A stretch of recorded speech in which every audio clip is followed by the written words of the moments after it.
नमस्कार मंडळी, चला मग आज बनवूया छान असे कढी फुनके। त्यासाठी ना मी या ठिकाणी ना हरभऱ्याची डाळ आणि चवळीची डाळ मस्तपैकी या ठिकाणी सकाळीच भिजू घालून दिलेली होती आणि ती संध्याकाळपर्यंत मस्त अशी भिजलेली होती।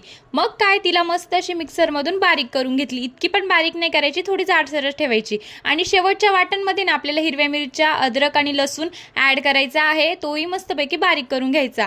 आणि मग त्यानंतर असं स्टीम करण्यासाठी एक जाळी घ्यायची, एका पातेल्यामध्ये पाणी ठेवून द्यायचं आणि ते गरम होईपर्यंत ना मस्त असे 2 कांदे घ्यायचे, ते छान असे जाड बारीक कापून घ्यायचे आणि सोबतच मस्त अशी भरभरून कोथिंबीर पण घ्यायची।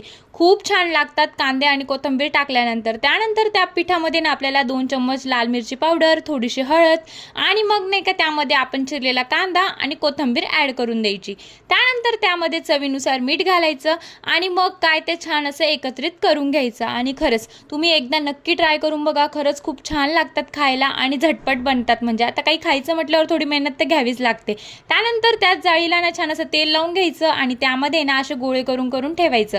आपल्या हाता एवढे छान छोटे छोटे गोळे करायचे, जास्त जाडही नाही करायचे कारण ते फुलतात, त्यामुळे ना ते मग आतमधूनही व्यवस्थित वाफले पाहिजे, त्यामुळे छोटे छोटे गोळे करायचे। त्यानंतर ते मस्त 15 मिनिटं स्टीम करून घ्यायचं आणि अशा पद्धतीने आपले फुनके तयार होतात। तुमच्याकडे याला काय म्हणतात मला नक्की कमेंटमध्ये सांगा।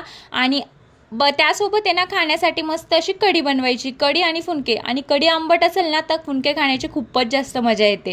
त्यानंतर मग इथे आमच्या होंचं बघा, इतकं छान बनवणे असे चोचले आहेत, त्यांना आता हे तळून खायचं आहे आणि खरंच तळूनही खूप छान लागतात। त्यानंतर मस्त असे फुनके प्लेटमध्ये वाढून घ्यायचे, त्यावर छान अशी कढी टाकायची आणि छान असं एन्जॉय करायचं।